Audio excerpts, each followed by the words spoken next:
there. Today is the 5th day of Let's Quilt a Quilt in a Week series.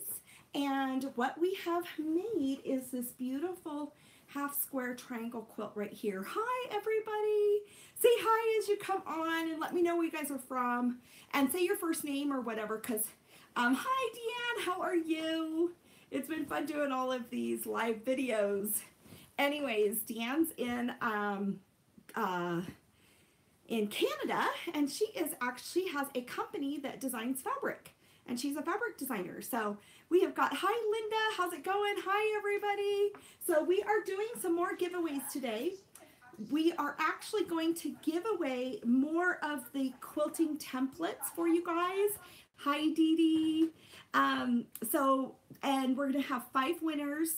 We're gonna have a YouTube one, an Instagram one, and we're gonna have 3 on Facebook too. So anyways, so share the video, and then when you share the video, that gets you eligible to go ahead and be entered in the drawing. So let me show you. I got this quilt all the way quilted yesterday. So let me show you what this looked like. I'm a little close up, but doesn't that look like a beautiful quilt? So what we worked on this week is we worked on the half square triangle giant modern quilt, and you can see it's just triangle. So let's take a look at this. All right, it's a little mushed up. I'll get some really good pictures, but we did half square triangles. I did mine in a sense of colors that are, here was my planning sheet. Remember, we were planning the blocks out, and you can have you have a planning sheet available for you on the website. But this is what it looked like in the beginning, my plan, and this is the actual execution of the plan right here. So isn't that a lot of fun? This was it, just randomized and all of that. This was my digital print. Let's go ahead and look at this. It's kind of fun. I don't know. But what we're going to do today is actually, that was my digital print of the pattern of the quilt. But what we are going to do today is actually, I'm going to show you how to square up a quilt after you quilted it, and to make sure that the quilt is perfectly square. And then we're going to do how to bind your quilt too. So, and I've got lots of things here for you. It should be a quicker video for you today, but I wanted to show you because I've actually done most of that work already, and I've already done most of the work of the binding. Now, whenever you have quilted a quilt, you have, and you guys tell me your techniques that you received your Cricut bundle of paper. Good job, Linda. I'm so glad that you got it. Oh, fun. From one of the other things. So we do give prizes for people that share the videos. So people are getting it in the mail. I love to send out happy mail. Okay, so when your quilt is quilted, you're going to have it where you've got some of your batting showing and you've got some of your backing fabric showing. Remember, I used this yellow fabric on the back, and I used a yellow thread all on the front and also on the back. And you can see how nice that looks even here on the black and the gray and on all of these other colors. So picking out that yellow thread was really lovely. I'm very, very pleased with how it turned out. When I was quilting the quilt, yes, you're very welcome, Linda. I love to send packages to people. When I was quilting the quilt, I actually learned one quick thing, and I'm going to share this, is that one thing that we should do is measure the diagonal that you have between these 2 points. Because remember, we were trying to do these stripes, or all I did was straight lines on this quilt, and actually they're 2.2 inches apart is how apart. Hi Christine, how are you? Hi Melanie. Oh, you got your quilt bits and fabric? Oh good, so that was Melanie. She is actually in the UK, and so she actually got her quilt pieces from our tutorials from last week. That's great, I'm so glad. So yes, you can win even though you aren't in the United States. So it's a lot of fun. But you can see right here that we're doing these straight lines. And I only did straight lines. If you're a beginning quilter, I only did straight lines one direction. I didn't cross over straight lines anywhere on this quilt. And I'm going to show you the backing, but that way you're not going to have puckers of fabric for the first quilt that you layer down. You're not going to have as many puckers of fabric on the back if you just do all of these lines of quilting in one direction. Hi, Christine. Christine, it's so good to see you. So what we want to measure here is between this navy blue point and the point of the triangle. And I measured this, and it wasn't 10 inches, it was 11 inches. So I actually, if you can remember, I used this tool on my sewing machine yesterday to keep equal distances between my lines. And it's 2.2 inches with the way my pattern worked out, how I stitched mine. So you want to measure that and then equally divide that. So that's what I ended up doing. And what we're going to talk about right now is actually squaring up the quilt. So I squared everything else up. I actually have some binding on the quilt, but I'm going to show you how to square this quilt up real quickly. And I'll show you my binding that I selected for it. Let me put these pins right over here. Sorry. Oh, I also got cut today. You guys, I totally cut myself. I was trying to film more of the video so that we can have a shorter video on how to do this, not just live. And I was kind of cutting backwards and I cut myself. So anyways, all right, so I am using a square ruler here, which you don't have to have a square ruler. It's just handy for me. So I'm using a square ruler right here to get definitely a 90-degree corner on this quilt, all right? Because sometimes you can eyeball it, but you might be a little off. If you do that, you're just going to want to get your 90-degree from the corner of this. But I'm going to have a more confident corner here. And you guys don't feel like you have to go out and buy tons of supplies. But this is what I would use my square ruler with. So what I'm going to do is actually lay this down here on this corner, and I'm going to trim off this excess fabric. So I'm trimming. Oh, but we do have little cute Band-Aids that are actually, these have little sewing scissors on them. They're so darling. And I'll show you guys, I'm going to have you guys win some Band-Aids probably next week. We'll do the Band-Aids. Okay, so I squared up my corner, and you can see how clean that is. Do you see how clean that is? And this piece came off of it, and this piece right here is coming off of it. Now what we want to do is go ahead and square off. I left this much on there for the side of the quilt. So remember, we're squaring up the quilt after it was quilted. So I'm going to square up this piece right here. So I'm going to lay this back down again. And I'm going to use my longer ruler. And, you know, you just have to use what you have. But I want to make sure that when I'm using this longer ruler, that I'm lining it up where I just squared it up. Okay, because you can see right here is the triangle part, the corner part. I'm going to line this up so it's consistent with my edge right there. And I'm also going to make sure that I can catch every piece of fabric in there. And let me take out that strip or scrap of fabric. I'm going to run along this edge, and this gives us a really clean, pretty edge to our quilt. Okay, there's just a tiny other little piece here to do. So let me do this one more time. I'm lining up the ruler. So let me pick this one up just in case. I'm lining up the ruler like this, and I'm going to cut off that raw edge. Of course, it's going to be really, you know, done precisely.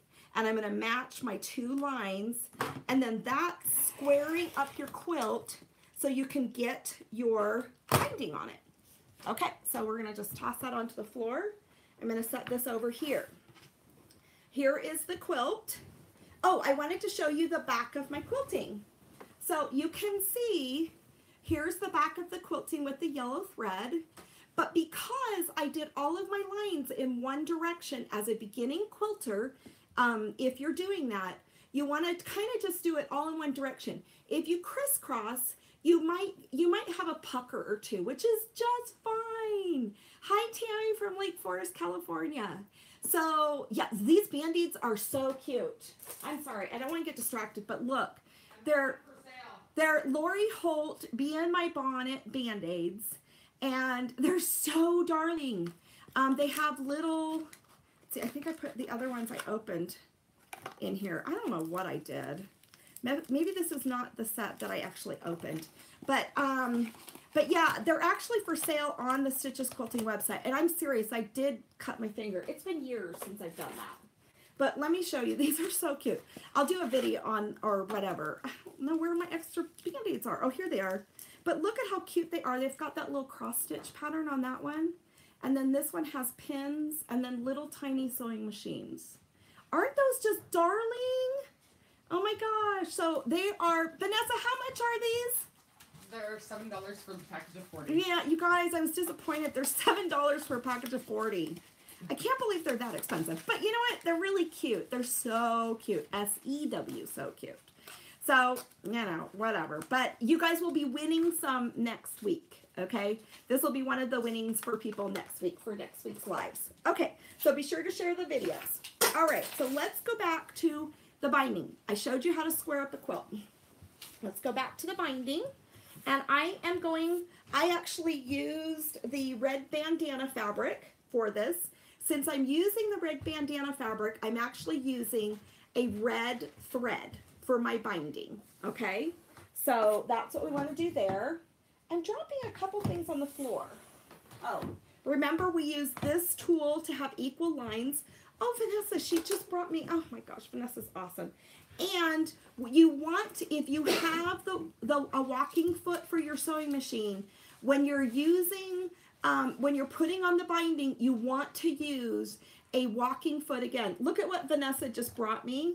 You guys, this is so funny. But she brought me this so I don't have to be flipping these rulers all over the place. It's like a little ruler holder. And, but yeah, she's so smart, isn't she? Vanessa, everybody's giving you thumbs up. They love it.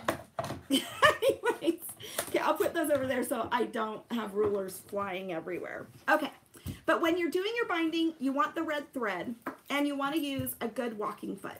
So I have left my walking foot on there because remember I've got several of these. I'm going to put this back here so I don't drop it on the floor and do that. Now, the goal of binding is to have the smallest type of, hi Ashley from Alaska, too fun you guys, and Vicki from Illinois. I love how we're just all over the world. Okay, so the goal of your binding is you want the smallest size binding possible, or when your binding is on your quilt, the goal, like for show quilts, is to actually have it be really tiny. And just, you know, it's just a part of the quilt. It's not the showcase of the quilt itself. And I just thought with all my bright colors that the red would be a wonderful fabric for me. If you are new to quilting, I would suggest doing the same binding color that you're doing as the backing, okay? So if I was new, I would do a yellow backing and then a yellow binding. But I am... but I wanted you guys to be able to see what I'm doing and not get confused with yellow and yellow. So I wanted a contrast there, okay? All right. So what does Dee Dee say? I have a wide foot and a normal walking foot. Which one should I use? Oh my gosh, you have two? Two walking foots. You must have a really nice sewing machine, Dee Dee. Wow, that's interesting. I would go with your wide foot when you're doing the binding. Now, since you're trying to go with a small binding, the goal is that, but I wouldn't put much pressure on yourself as a new quilter. What you want to do is cut yourself a 2-inch strip. And for this quilt, it takes 6, I see a pin right there, it takes 6 strips of fabric for your binding. If you're making this quilt 60 inches by 60 inches. And let's see, Vanessa, Yep. Can you have me another one of those blue papers? And I'll kind of do the math for them because I want you guys to understand. Maybe we shouldn't do this. I don't know. But let me show you the math just in case. So we have a quilt that's 60 inches by 60 inches, right? So what is the perimeter of the quilt? The quilt is 4 times 60 inches, all right? So and I'm going to write inches right here. So the perimeter of the quilt is 240 inches for the perimeter. Normal fabric is 42 inches wide. So I count on 40, okay, because you have the selvage end to that you're going to trim off. You don't want that on there. So you want to then take your 240 inches, divide it by 40. Okay, that's the length, the width of the fabric.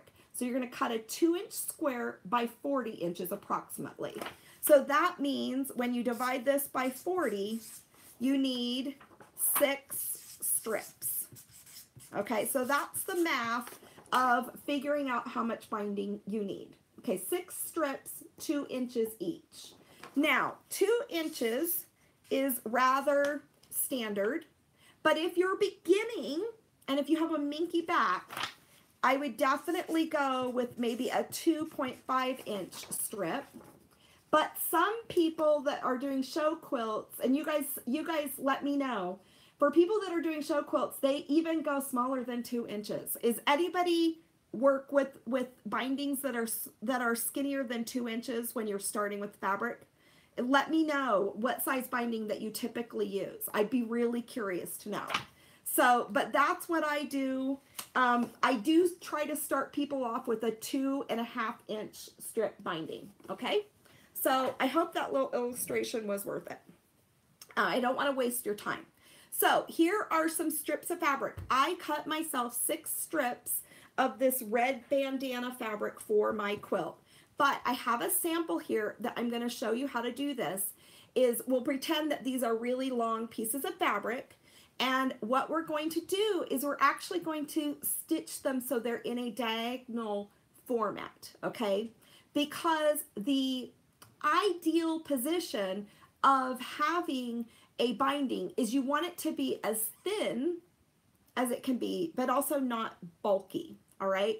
So if we actually stitched it like this, just straight across, and we brought that up, it would give us a lot of bulk in one spot of the quilt.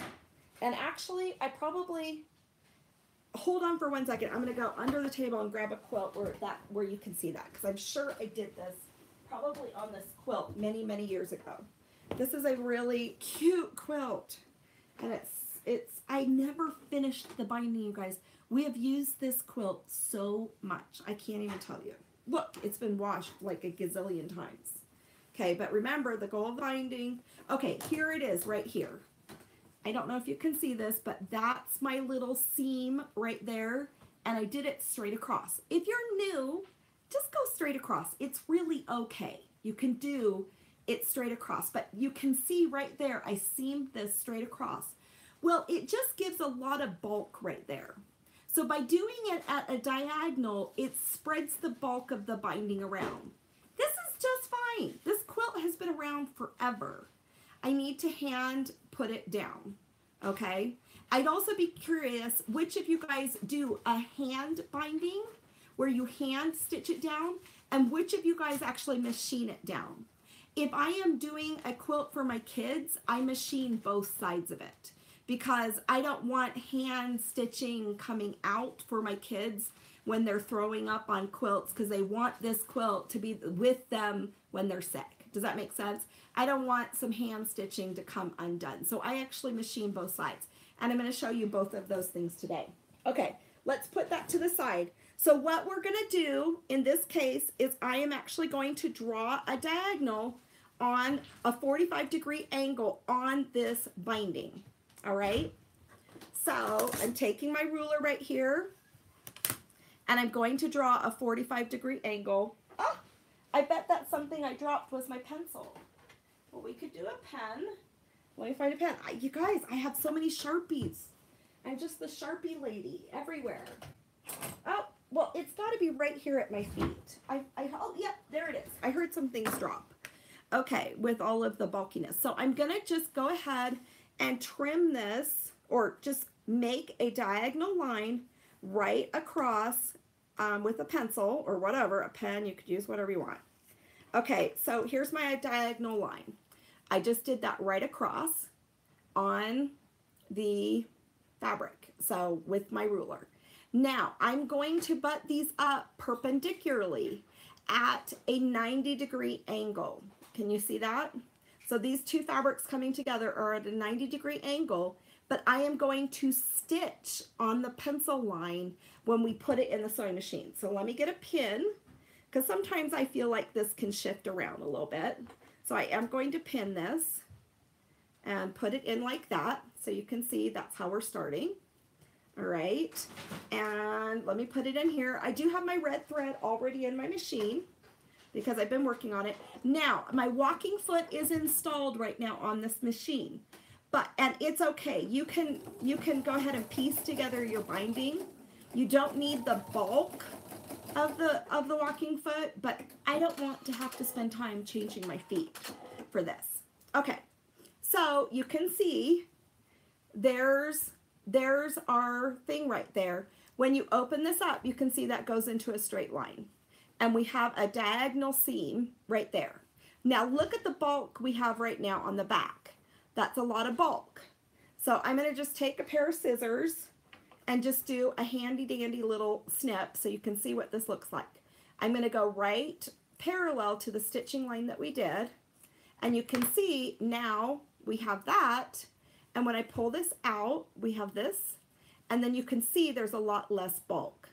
But when I fold this over as a binding, because a binding is a folded over piece of fabric, we are spreading the bulk out along the way. Does that make sense? You can do it. Okay, so Melanie says that's magic. You can actually do your binding straight up and down. So if you're brand new, you can do it straight up and down. If you want to do it as a diagonal, then that's fine too. Okay? So just whatever, blows your skirt up is what my husband says. Whatever blows your skirt up will work. Okay, now we are going to actually press this. So let me turn on that easy press, and here is my design board. So remember, I've been pressing on my design board. Ooh, I can put my ruler away with the, what are those things called, Vanessa? The ruler holder. Oh, it's called a ruler pal. Yeah. So yeah, you can find the ruler pal for sale on Stitches Quilting. How much are they, Vanessa? There's a large one and a small one. Anyways, we'll have to see what the prices are. Oh, yeah, and the Band-Aids are also on for sale at Stitches Quilting too, if you're really, really wanting one. Now, I just turned on my Cricut Easy Press iron. It's a big, I don't know how many inches that is. I'd have to think about it. But what I'm going to do is I'm going to press that seam open. So because I'm wanting to spread the bulk around. So we're going to actually press that and press that seam open. So I'm going to go ahead and do that with the Easy Press right now. All right. Let me pick that up and show it to you. So you can see that that seam is now pressed open. All right. So, and when we fold this, because a binding is actually folded in half, all right? So we're actually using, and the reason why you use a binding that's folded in half is because, where's that older quilt I have that I never put the binding on that we've used? I mean, I bet this quilt is 15 years old, but my kids have used this quilt for forever. But you can see by putting a double layer binding back here, your binding is what's going to get the most wear and tear on a quilt. So that's why we do a double layered binding there, okay? So anyways, I love that quilt. It's a shame I haven't finished it. I mean, that's just so pathetic. Okay, so now we're going to press this so that it is going to be pressed in half. All right, so I'm folding this over. I'm going to give it a little bit of a finger press, and then I'm going to put the Easy Press on it like this. Whoop, there we go. And then I'm going to just, and I do something that's a little bit different than maybe other people. And you guys can decide if you really want to do this thing that I do. But I'll show you as soon as I bring it out. Well, maybe I'll just do a little bit and then I'll show you. Okay, so I'm just kind of sliding this under the Easy Press. I don't know, I'm just kind of moving it underneath the Easy Press, and it works great. Let me stop, and I'll show you. Okay, so here we are. You can see that I folded that, And see how nice and crisp that is under the Easy Press. I didn't even increase it by very much, but I want to show you something. A lot of people just fold their binding so it's perfectly even right there. Just a perfect even thing, all right? But what I actually do is I leave a little bit of a lip edge there when I fold my binding. Can you see that? Okay, so, and the reason why I do that is I don't know about if you guys experience quilters. There's a lot of times when I start rolling that binding around my quilt, and then all of a sudden I can see that I didn't catch one of the layers of the binding. And then I have to go back and unpick and then restitch it down. So for me, that just helps me to make sure that I have catched both layers of that binding. So that's what I do. Let me go ahead and finish pressing this. So I leave, I guess what I call it is like a little lip edge under so that I can see both sides of that binding. All right. So this is how you assemble your binding, and this is how you press your binding to get it ready to be put on. All right. So this binding is now ready to be put on a quilt. I have another quilt here.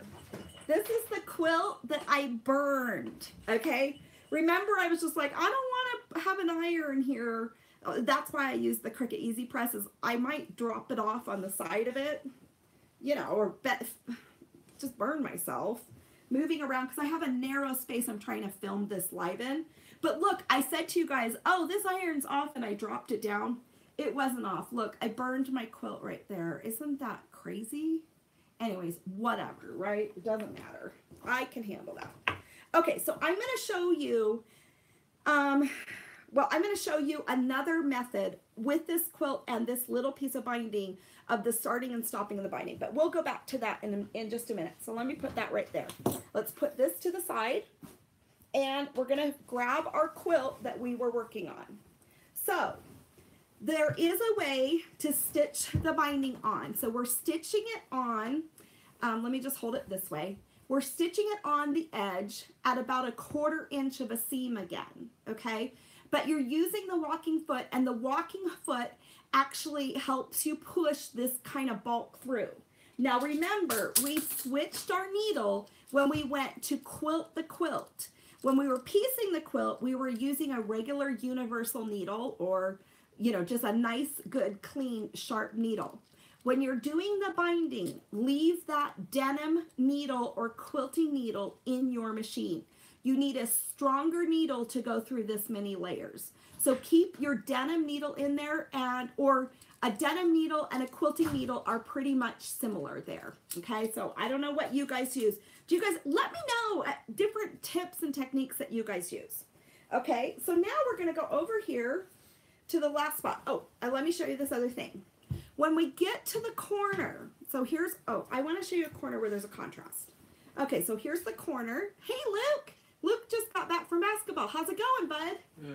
Good. Okay. I have my 21-year-old son loves to play basketball. He plays for hours and hours. So this is, you can see I've stitched this binding on here, and it came to a point here, and I want to show you what we do when we come to the point. So how I am going to stitch this on here is I'm stitching down along here, and I'm going to stop at 1/4 inch. We're gonna redo this. You don't have to remember this. At 1/4 inch from the point of each edge, right there, and the 1/4 inch from the corner of the corner. Okay.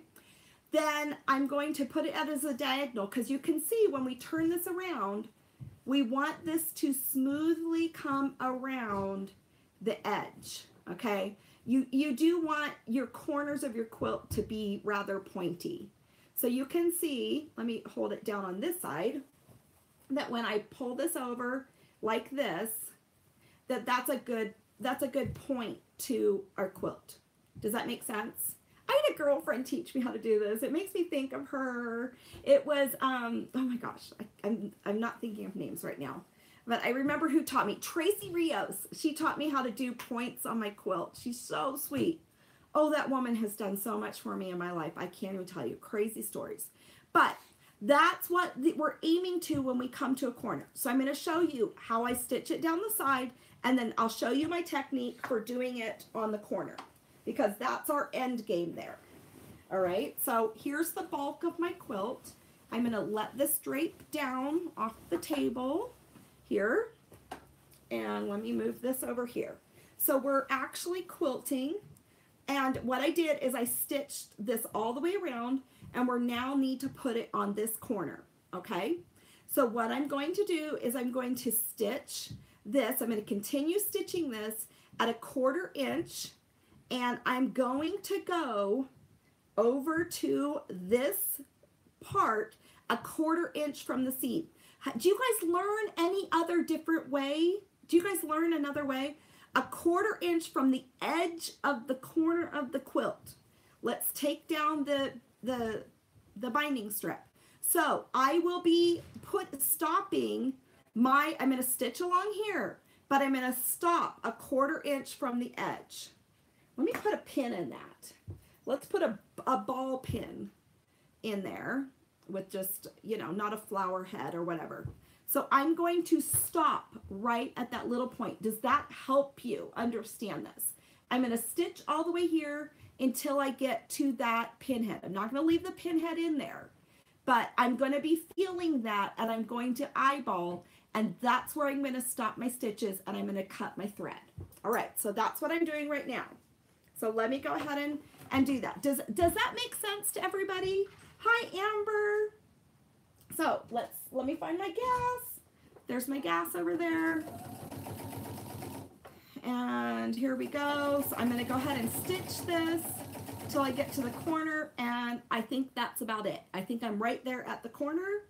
I'm going to cut that thread, and I have an automatic cutter on this machine, but you know, that's not necessary. That's not a necessary feature. So you can see I did not go all the way to the edge stitching this, all right? And I did that at a 1/4 inch seam. Can you see on that little lip edge that I've definitely caught the bottom side of that binding right there? And that's why I do that lip edge. Okay, now what we're going to do now is we're going to make a 90-degree angle, kind of like we're wrapping up the edge of a package, a gift that you are giving, all right? So we're going to do this 90-degree angle up. So it's consistent with our half square triangle, which may or may not be there. Linda, thanks for saying I'm a good teacher. Okay, so you're so kind. Okay, so I'm going to fold this up. You can see I folded it up at a 90-degree angle. Let's do that again. It's right here. It's going straight across, and I'm going to fold this up so it's going up at a 45-degree angle. That's a 45-degree angle. Yeah, okay. 45-degree angle, which is matching our half square triangles, which was just a coincidence, all right? Then now I'm going to drop it down at a 90-degree angle. So we're going to fold it now this way, right, like that. So that is how we transition from this strip going here and flopping right here. We're going to pull it up at a 45-degree angle, flop it down at a 90-degree angle. I finger press this. I'm going to do a little finger pressing. It's amazing what you can do with your finger. And I'm going to finger press it down. Oh, let's see, Vanessa. Could you move this battery charger over to this other iPad? We're filming live on YouTube, Instagram, and Facebook all at the same time.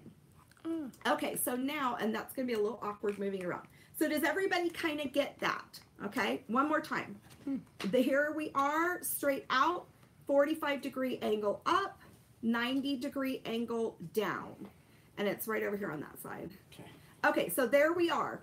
Okay, that sets us up to make the turn on this quilt. Once again, let me grab that pin.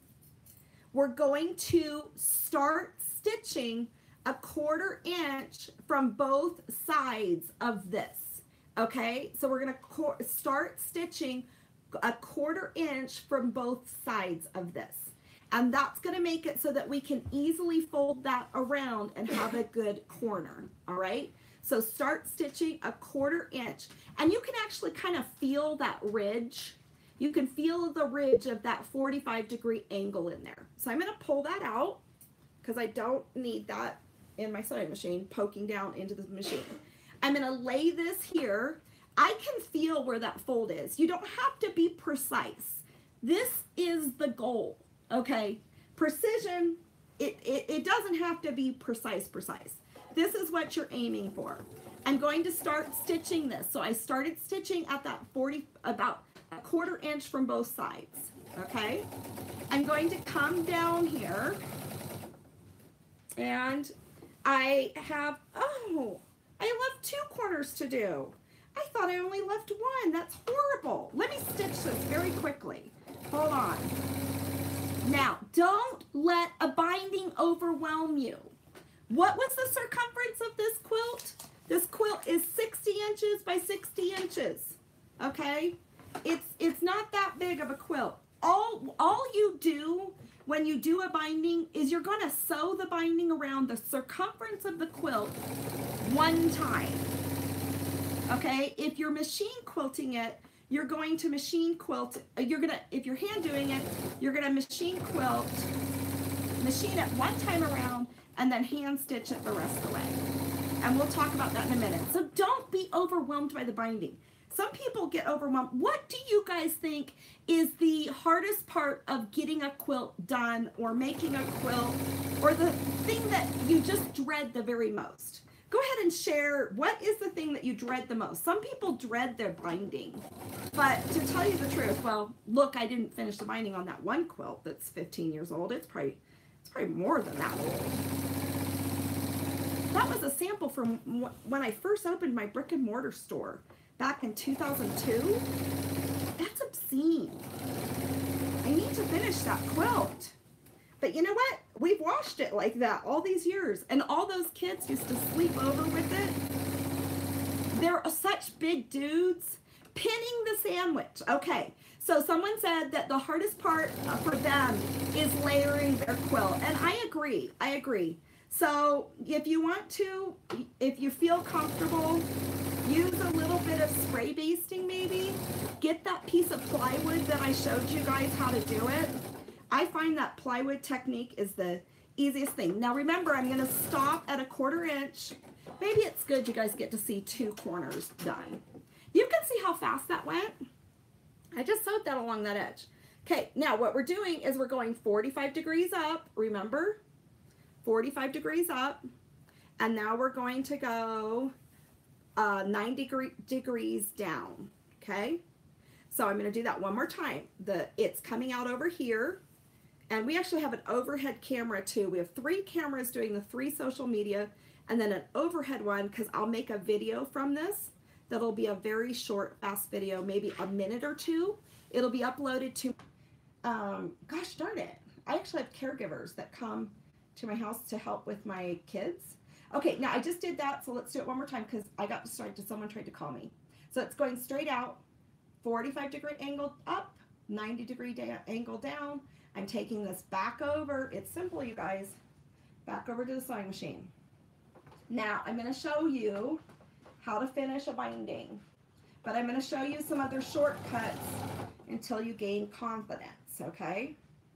So here we are. All right, we're coming, because remember I started my binding. I told you I put my binding already on. So I'm going to bring this down a little bit more. And we're going to bring this right here, and we're going to keep stitching. Okay, so let's go to about right there. Now, I'm going to show you something. Let's see here. Amber says, layering is hard for you too. It works better if spray-based.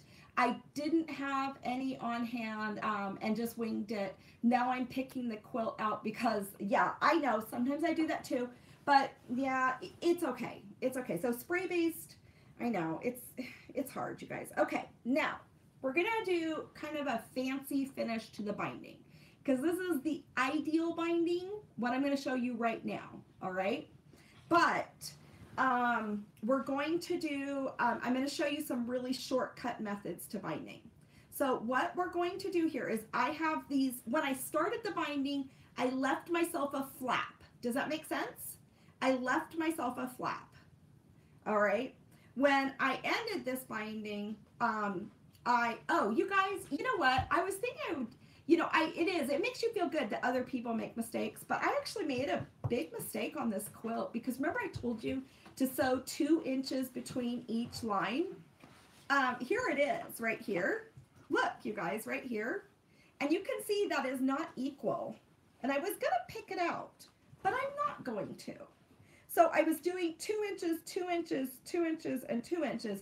But look, that's a lot bigger than 2 inches. And then I was like, oh, I need to do 2.2 inches. So I'm going to just have it because it's kind of a cute memory that I didn't do my math.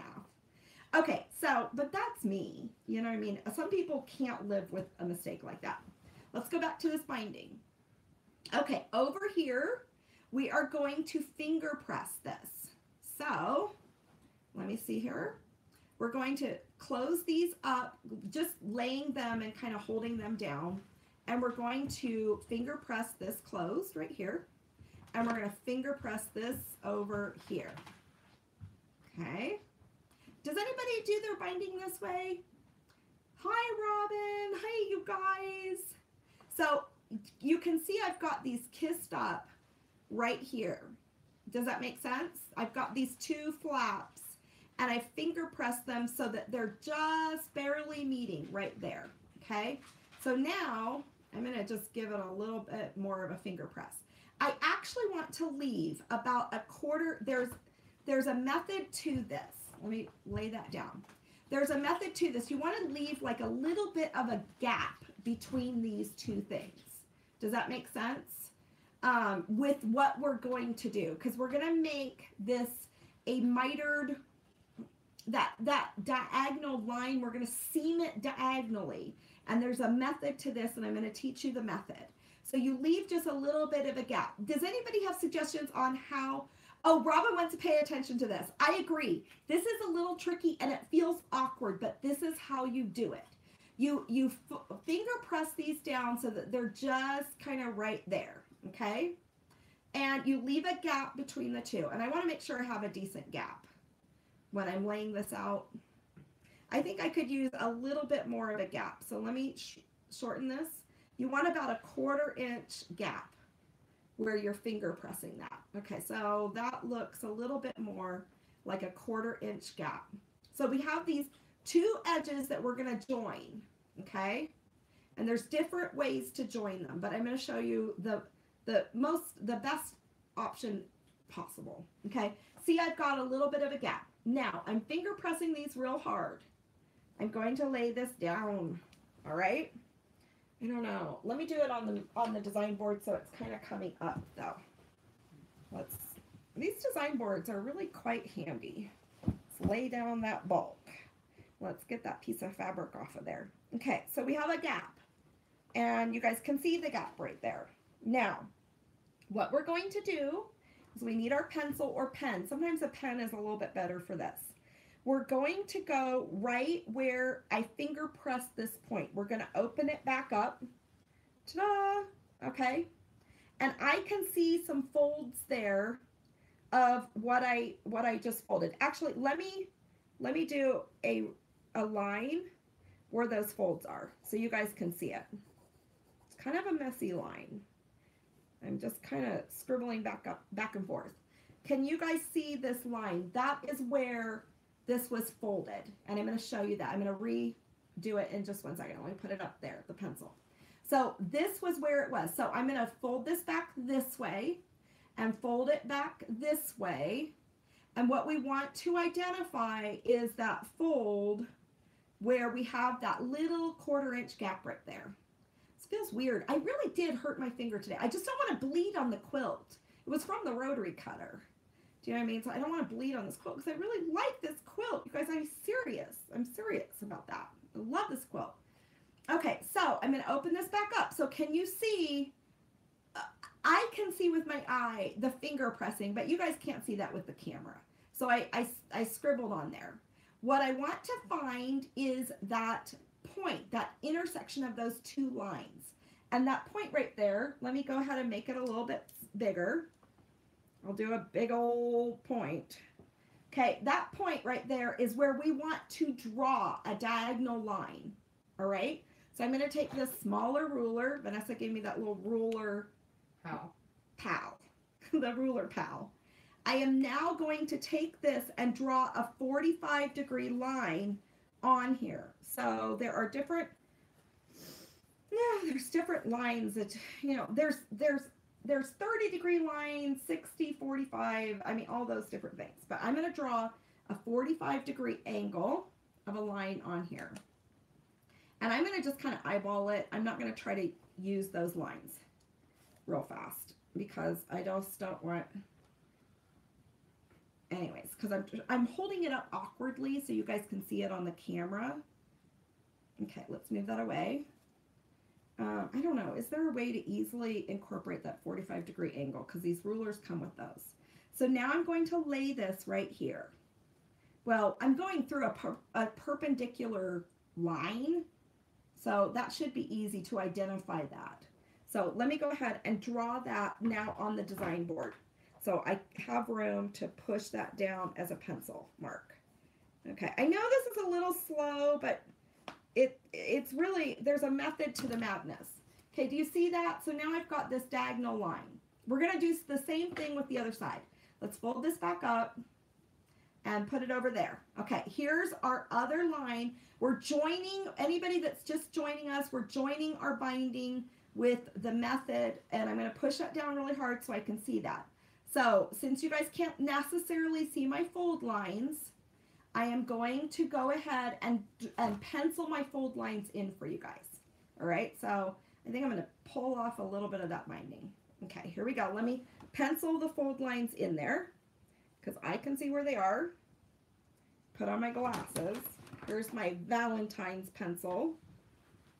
And let's go ahead and, that's my fold line. So we're wanting to hit, that was my fold line for that one. I can't see with my reading glasses on. But that's the fold line for that one. Remember, we're wanting to do that point right there in the center where I put the dot where the intersection of those two fold lines are, okay? So now I'm going to take the ruler again and I'm going to draw a 45-degree angle that's parallel to this 45-degree angle. So I'm going to draw the angle this way on the same, on this other strip. So I'm going to take that flap off. I'm going to remember my angles going this way. I'm going to open up this flap here, and I'm going to draw a 45-degree angle over here. So I hope I can do this for you guys where you can see it. And let me just try to wing that by looking at the camera. That's where I'm going to draw this line. Can you guys see that? Are my hands in the way? It's a little awkward with that silly little band-aid. But seriously, I don't want to bleed on the quilt. Okay, so I'm going to lay this down and draw a good hard line. So, and I'm going to show you that the lines are parallel to each other. I know this is a little awkward and tedious. I will have a faster video that will show this to you, where I'm not just chatting in the background or saying hi to people. Okay, so let's go ahead and show you that. All right, so I drew this one. I drew that line, remember? So we did the diagonal thing, which is where the finger presses are. Then we're gonna bring this over, and you can see that diagonal line's going this direction. And let's open up this one. They're kind of about the same spot. This diagonal line, so they're both of these diagonal lines are going in the same direction. They're parallel to each other. Thank you, Robin, for saying you can see it. Okay, so now what I'm gonna do is this is gonna perfectly match up. It's like this magic formula for this, okay? I know it's a little ornery, but now what I'm going to do is I'm going to take this pin and I'm going to put it through the center point of that diagonal line. So remember our dot, the big monster one I made. I'm going to push it through that diagonal line, and then I'm going to come over here to this strip, which we don't need this to be this long anymore. So let's go ahead and trim it down, okay, because that's excess binding. That's how much excess I had with our little formula of cutting 6 strips. Okay, now there's another, remember we made a little kind of giant dot right there, okay? Now I'm going to put the pin with the fabrics right side together with those 2 dots. So let's get it to come through pretty much the center of that dot. So I'm going to show you. Here's this side with the pin going through the dot. Here's this side with the pin going out the dot. All right? So I just put that together. I'm going to line up the fabric so they're straight with each other. All right, we're lining it up. I am now going to pin this because it just feels awkward. It feels awkward because you're going to take this over to the sewing machine and you are now going to stitch on that diagonal line. Oh my, your light bulb just lit up. Makes sense here. Okay. Oh, good. Okay. You guys, be patient watching this. I'm going to take my seam ripper because this is pretty attached right there. And I'm going to take out a couple stitches of my binding. And but I will show you some easy ways to do the binding.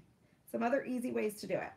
There are lots of techniques to do binding. No way. Nobody, it has like the right way to do it. Necessarily. I mean, there's just so many different ways. Okay, so you can see that's it. I'm going to put one more pin. I'm going to take out my pin that's going straight through that hole, and I'm going to use that to line this up, this diagonal line, because it's just a little awkward at this moment. Okay, so I put 3 pins in there. Okay. Vanessa, my lines aren't lining up.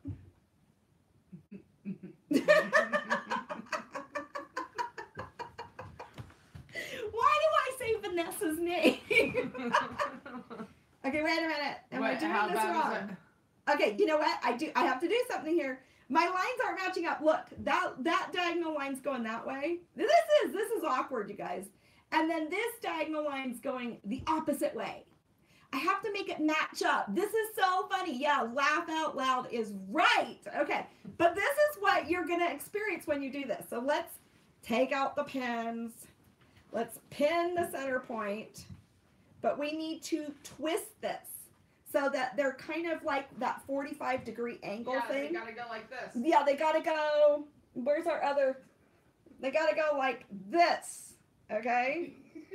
Jeez, oh man. Okay, we got to stitch it like that. Dot, like that. Okay, whatever. Okay.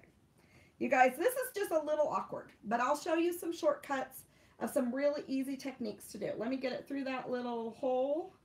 And then remember, okay, we're going at this way. So the lines that we drew with the pencil are matching up, but our fabric is perpendicular to each other. Does that make sense? I hope it makes sense. I'm sorry. But you know what? That's really good because you can see what mistake you might make, right? I don't know. Who wants to do it? Okay, so there we are. We have that lined up, right? Now I'm going to pin it. And my lines are actually lined up. You can see that line's going up and down, up and down. Okay.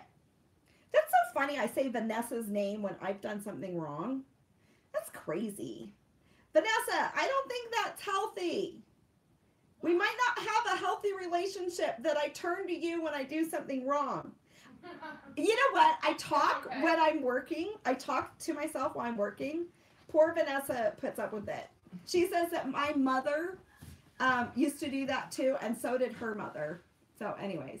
Okay, so there we are. Line is going. We're going to stitch this right away. Do you guys talk to yourself when you do things? I talk to myself all the time. I don't know. Okay, so let's bring this over. We're now going to awkwardly sew this in the sewing machine with that ding-dong walking foot. Be easier if we switched feet, but we're not going to. Okay, but this is really like magic, you guys, when it does work out okay. I'm going to back stitch because I didn't put it there exactly on the right spot, but you don't necessarily have to back stitch. Going to make sure these are lined up straight because it's kind of a tight, awkward fit. Okay, there we go. Okay, that's as, I'll just do another back stitch. I just don't want anything coming apart right now, right? Okay, here we go. Okay, so now we're going to take this off, these pins. And now when we, are you kidding me? What have I done wrong? Did I do that right sides together? Yes, I did. Vanessa. Do you need to cut off your seam allowance? Maybe no. What the heck? Can someone say I have done my binding like this for 2 years? And it sounds very awkward to me. Okay, wait a minute, like that. What the heck? Okay, you guys, I have no idea. I must have sewn it backwards another way. Okay, but when you do it that way, it just lays flat. Vanessa, check that out. See what I did wrong. Where's that stitch ripper too? Okay, here's a stitch ripper. That is funny. Okay, so I'm going to actually show you guys another method of doing the binding. All right, so we're going to do this way. I'm sorry, that should have worked out. I have no idea what I did wrong right there. I did something wrong, so we'll figure it out. Okay, so what we're going to do is we're going to pretend like this is one side of the binding 2 tails that we're going to have left over right here. So I'm going to just sew this to this quilt. This is not the binding that would be on this quilt at all, but I want to show you this simpler method of putting a piece of binding on. So we're going to, I'll just place this on here. For this quilt, I think what I'm going to use for this binding, do you guys like your binding to match your backs? Is I'm going to use this fabric right here, this teal one. It keeps kicking you off. I'm so sorry. The videos are also, they will remain on Instagram. It's only there for like 24 hours. Okay, I'm going to stop that one. But they remain on Facebook and YouTube forever. So you guys can go back and find the videos on Facebook or YouTube, and I try to put the links. Now we're going to put excess here, because remember all that excess? I'm going to leave some more excess here.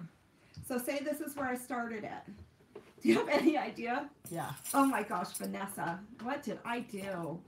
I talked to myself. I'm not blaming Vanessa. I just am like, Vanessa, you can't believe what I did now. Okay, so this is a way to do, yeah, Robin, I crack you up. That's too funny. Okay, yeah, we all love it. Thank you, you guys. Okay, so here are some 2 ends to your binding, all right? What I am going to do here is I am going to tuck, let me trim this down just a little bit more, because I've got, those are pretty big right there. I am going to fold this in. So here we go. We have this fabric. I'm going to fold this tail in so that there is a fold on there and it doesn't show the raw edge. So let's look at that one more time. The raw edge is right here. I'm going to fold it in. You know what it might be is that I'm kind of watching myself doing it in the camera, which is reverse of how I'm doing it. That could be what I'm doing. Okay, so I folded this raw edge in, and we're going to use that like a sleeve to put this one inside of there, all right? So I've got a pretty long piece here, but I'm going to just pull that back just a little bit more. Okay, so we have room to put this one inside of that one, all right? So we're going to tuck this other end into this end. So this is how I did my bindings for forever.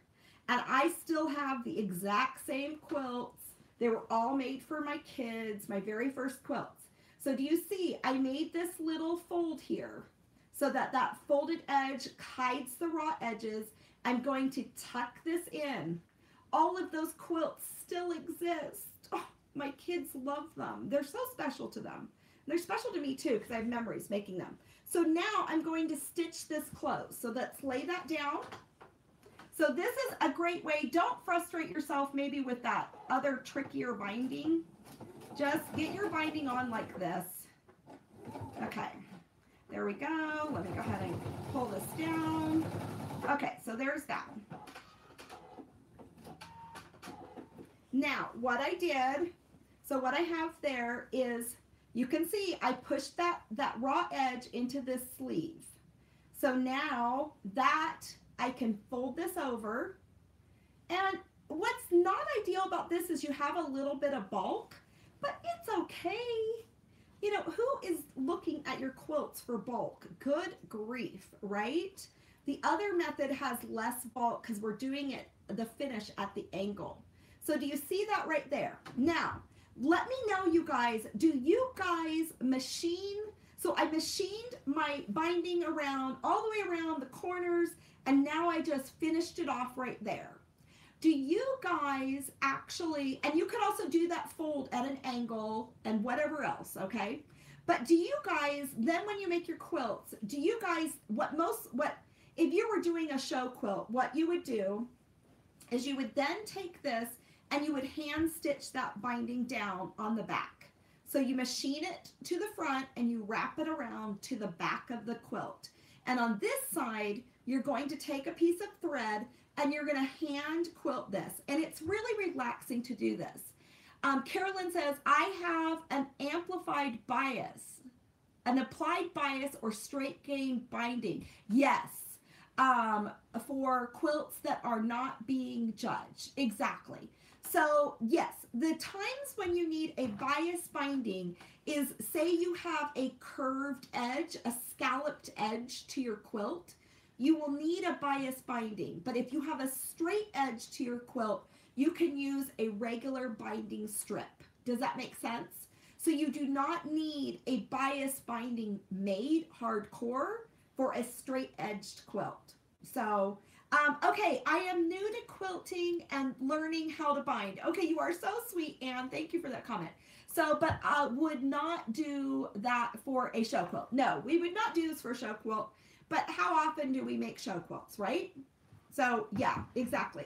But this is great for any kind of quilt. So, now, for me, for my kids' quilts, maybe for your grandchildren's quilts, I don't know. You guys decide.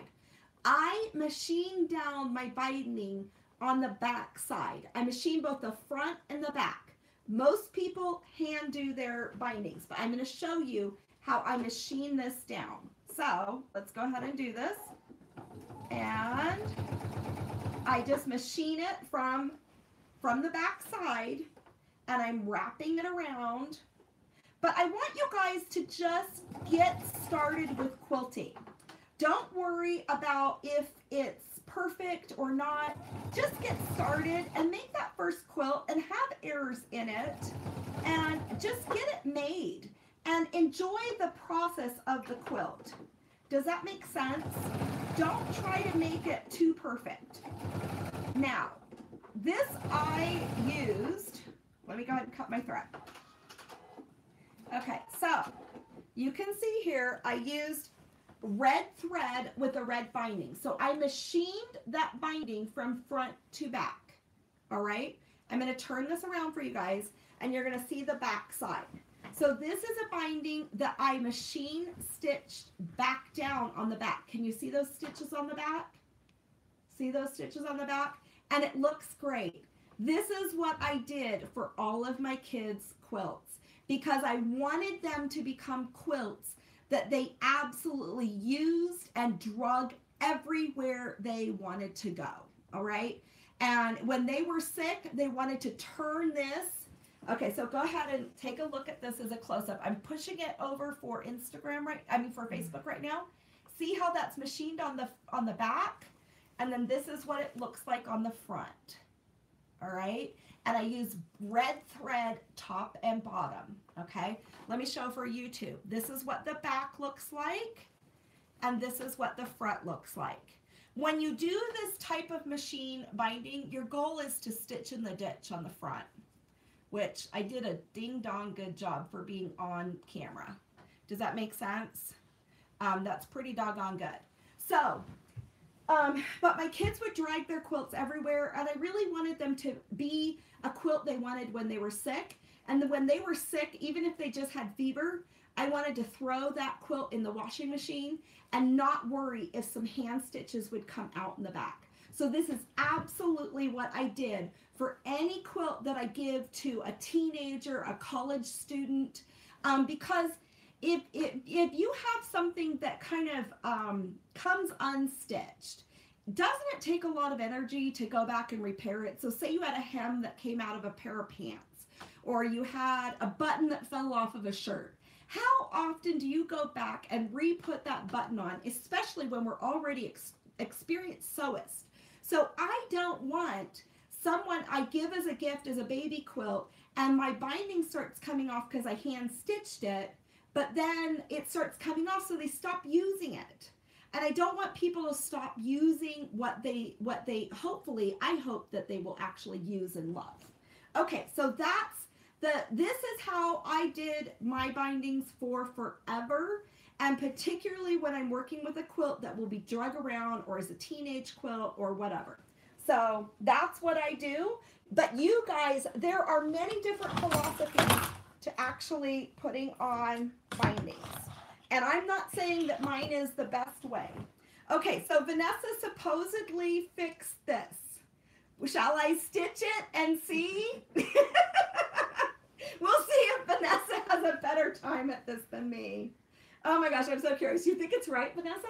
I do. She does. Let's see. I do think it's right. You guys, Vanessa is so fun. I love Vanessa. Okay, let me get my gas here. Okay, let's do it. Let's go for it. I'm excited. So remember, I used to always use gray thread, but for the binding, I can't wait to see if this works. Since I did it wrong like 2 times. What a numbnut I am. Anyways, but that's okay.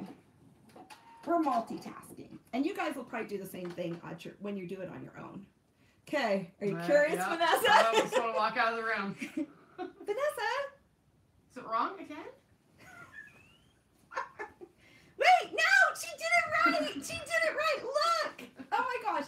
So it has these little tails. Vanessa, you're like magic. Uh-huh. Ooh, Vanessa's magic. Okay, so that's, maybe we had it right one of those times, but it just didn't feel right. It does, it feels awkward. That's the excess, yeah, Jackie says thank you, Vanessa. Yep. Vanessa is the one that mails every single package, every single order. She puts all the products online for me. Vanessa is Stitches Quilting. And we were actually talking today that we need to do videos together. So, yeah, and wear like matching aprons. You know, it'll be cute. So we were talking about that today. Okay, so I'm going to go ahead and trim this off. Let me see what I did. Okay, yeah. I'm going to trim this off. I don't know about you guys. I need reading glasses. Have you guys hit the reading glass stage? This is the excess pieces that I'm cutting off from there. Look, you guys, look at how beautiful that is. Okay, we need to do a picture of that for the above camera too. So this is what it looks like inside. What's ideal now is that we would press open those seams, all right, and then close that shut. I know, thank you, Vanessa. So that was that tricky way that gives you, and you can see since that diagonal seam is going different ways, there's less bulk. There's less bulk there. I'm going to have a fast video of this, though, for you guys that you guys can save and just reference, okay? So let me go ahead and grab the easy press. And let's press that open. And let me trim this off a little bit more. And then I'm going to just stitch that down. On this quilt, it's kind of special to me because I made it with you guys. I don't know about you guys, but I made this quilt with you guys. It's really special to me. So I'm going to actually hand my machine or hand do my thing down. Okay, so but really remember, we want to open up that seam in there. It's a bit awkward, especially with an easy press right here. Let's see here. Let's try to open up that seam. Okay, but it's a little awkward with everything I have going on here. I can't show it to the camera as well. Okay, there. I've gone across it. That seam is open now. So let me show you. Okay, don't want to burn anything. There we go. But here is the seam open. So I opened the seam inside there. And now I'm going to roll that shut. So it just kind of closes. And now I'm going to stitch that closed right there. Okay, so here we go. and we're going to stitch that closed. Let me grab the foot of the sewing machine. And now my binding is all the way attached. Took a couple tries, and when you're doing things that just, it really doesn't make sense to the brain when you're doing that. But when you get it right, it really gives you can't even tell where I started and stopped that binding. So then that would be wrapped around both sides. Can you guys see that? Okay, so we talked about today how to clean off the edge of your quilt. I'd love to know if you guys do different methods. I feel like I've lived in this narrow world of how I do things, and I would love to know other methods of how you guys do things. So please comment below that you did that. Now, Vanessa went outside. I need to have her declare the winners. Okay, maybe I'll have to do that. Oh my. And then on this side, you can see where this is closed, okay? Where that's gonna roll around. But, and then we talked about doing the binding all the way across. It's no big deal. It's just the circumference of the quilt. Think about it as stitching around the circumference of the quilt. If you're gonna do a hand stitching on the back, you're gonna stitch around the circumference of the quilt one time. If you're gonna machine quilt the binding on the back side, like I showed you I did for kids quilts, babies quilts, teenager quilts, whatever, then you're gonna just machine around the circumference of the quilt twice. Let's look at what this corner looks like when it's folded all the way around. Vanessa! She's so good about selecting winners. I always feel bad that I might not be random enough. Okay, so you can see what that looks like. Okay, on both sides. So there we go. It looks really good when it'll be all done. Okay, I'm going to have to announce the winners, but I need to write this down. Holy cow. Oh, I've got a red Sharpie marker, and I got a blue piece of paper. I got to remember what I do. Okay, today you're winning more of those, the templates for quilting templates, because we talked about quilting. So there are 3 people on YouTube. I wish I could see the people on YouTube. Oh my goodness, there's Ann, Terry, and Ann and Terry have done comments. So why don't we have both of you guys win on YouTube? So Anna K and Terry, her last name is Knolhoff.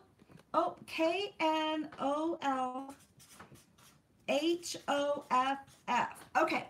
So Anna K and Terry Knolhoff, I need you guys to message me so that I can send you your package of quilting templates. Okay, now let's see who shared on Facebook really fast.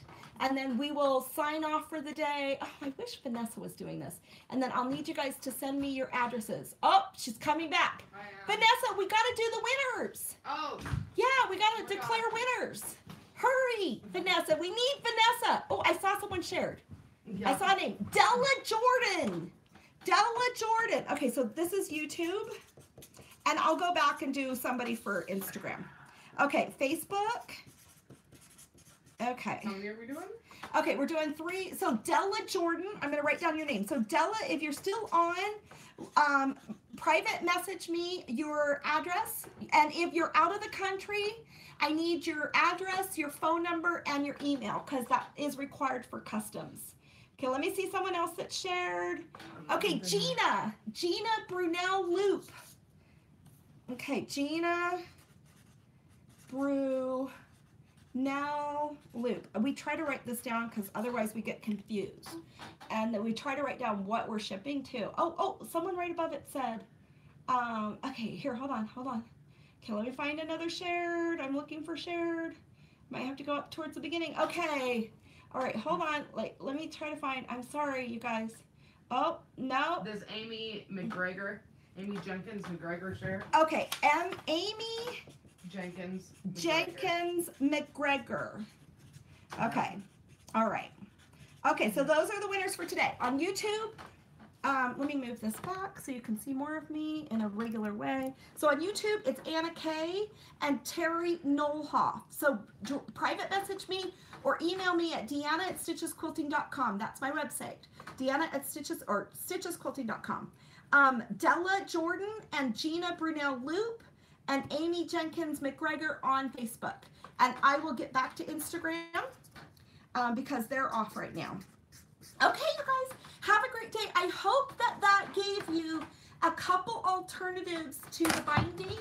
I hope that you can kind of understand the math of your binding. Don't be overwhelmed by binding. Just try to, get your layer sandwich down. Try not to overlap. If you're new to quilting, don't overlap your lines. I can't wait to see this quilt washed. I'm going to take a picture of it before it's washed, front and back, and then I'm going to take a picture of it after it's washed so you guys can see the shrink up effect, okay? So let me just hold up the quilt because I'm really proud of it. And I really wish I could see all of you guys' quilts held up. I mean, this isn't a very big screen, but I'll go up and down. And there we go. That's my quilt. You guys, I loved doing this. And I love this fabric. So if you guys haven't gotten your fabric, you can buy a bundle of fat quarters at with B Basics Lori Holt is what this collection is.